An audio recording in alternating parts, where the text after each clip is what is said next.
Đây, hôm nay là cắm xe hoa cưới. Đây là trái tim này. Là cái cửa này. Chị...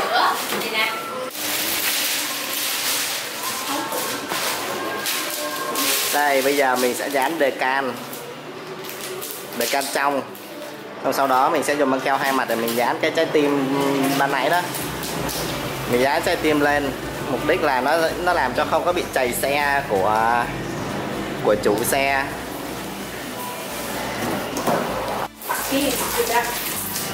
Đây là sốt oasis này.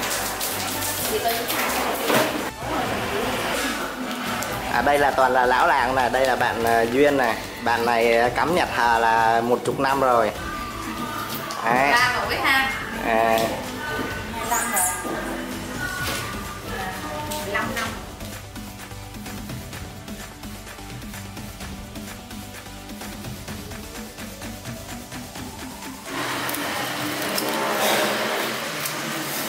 Đó, bây giờ là sẽ gắn băng keo hai mặt. Bởi vì nó là trái tim cho nên là cắt như bạn Duyên đang cắt là đúng rồi đó. Như vậy thì mình gắn vô nó sẽ tròn được cái trái tim, nó bò theo trái tim. Phải cắt chéo.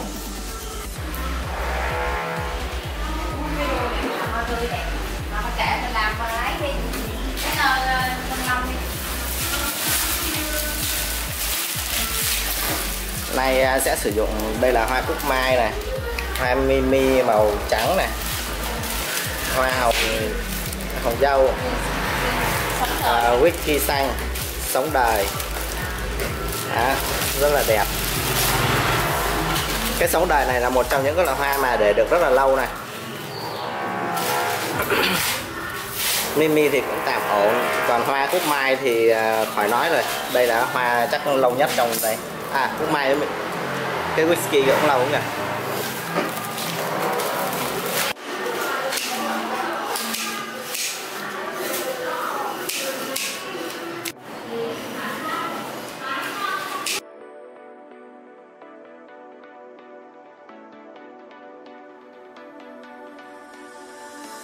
Mạ non. Cái mùi của hoa, cái lá tùng này rất là thơm này. Đó, thơm lắm. Và tùng này á, nó cũng có độ bền khá là cao. Tuy nhiên là mình hạn chế nó ra nắng thôi. Tại vì nó ra nắng á, nó mà bị rũ xuống thì nhìn nó cũng không được đẹp. Còn tùng này mà để trong nhà thì các bạn có thể để được 1 tuần, rất là lâu.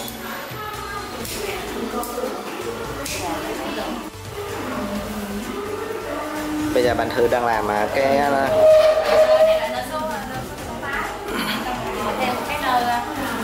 đi làm kiểu nâu Pháp.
Đây bạn Thư đang gắn cái đuôi xe.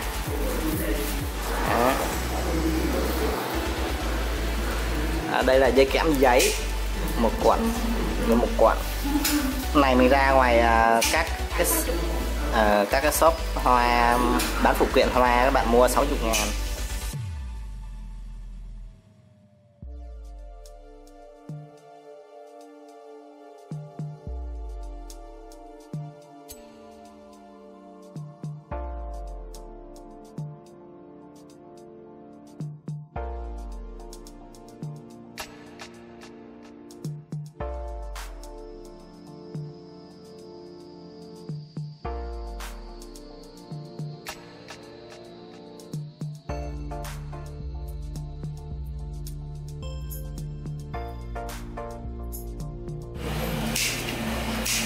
Đây là lá đuôi tròn.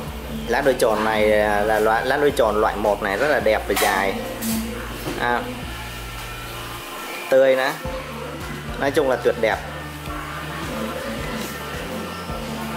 Hoa mimi. Hoa mimi đưa lên trên cái đó, các bạn thấy không? Đưa lên trên cái khung trái tim này trông rất là dễ thương. Kết hợp cùng với lại là màu vàng của hoa cúc mai. Một trong những loại hoa cúc siêu bền. Ở đây là đang dùng 2 bó Green Wiki. Nó giúp cho cái hoa của mình nó đầy đặn lên đó. Cắm hoa cưới á, nó rất là quan trọng về cái vấn đề đầy đặn, cái tính đầy đặn.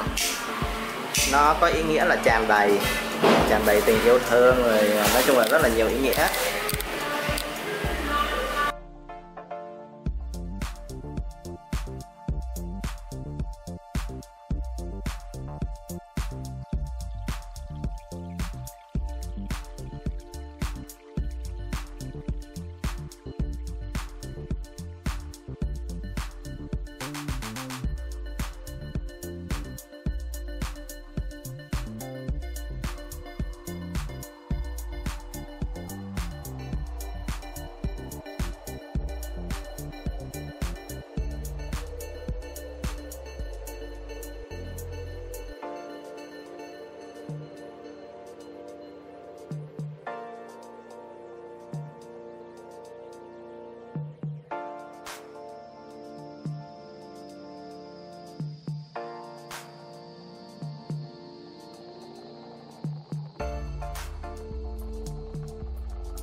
Tại vì cái chỗ này là Yến muốn là giống như nó rỗng bên trong, cho nên là mình sẽ lại cái phần lái trên đây cho nó chừa cái phần này ra ha.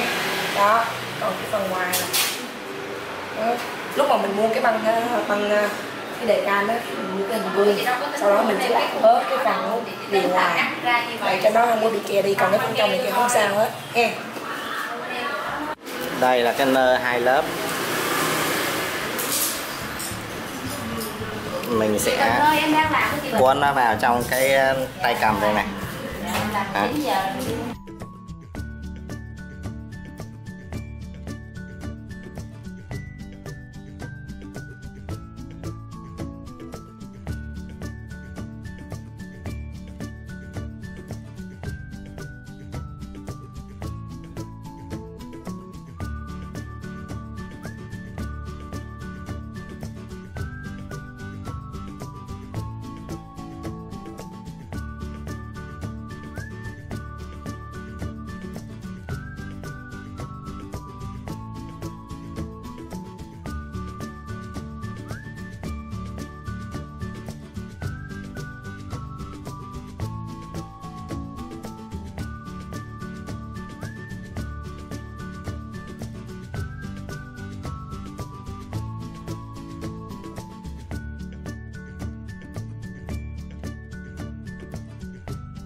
Cái chỗ này mình là mở cái nắp cabo lên này, rồi sau đó mình sẽ buộc dây vào trong cái móc.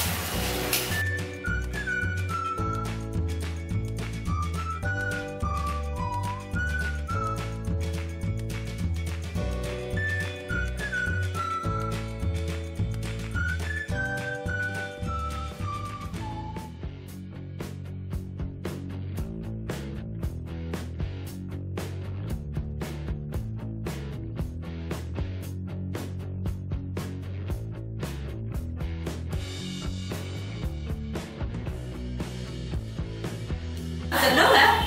Ngày mai trước khi giữ cho cái gì Ngày xong là chụp có người chụp lấy mẫu luôn em. không tiên rồi chị em trong nhà rất dịp hàng nhau mà. Ngày mai trước khi đi là xịt Cái bông dinh dưỡng cái bút đó chị lượng thôi được chị lượng cái số lượng con món được cái mai để dán xì được không? xì được làm cái xì tự nhiên em cũng có cái này là cái chính chiếc mà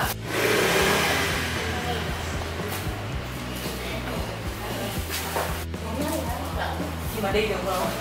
ngoại nước ngoại bên Mỹ ngoại về á, phải không? Ngoại về cũng được chứ cậu. Giờ ngoại ở đây luôn.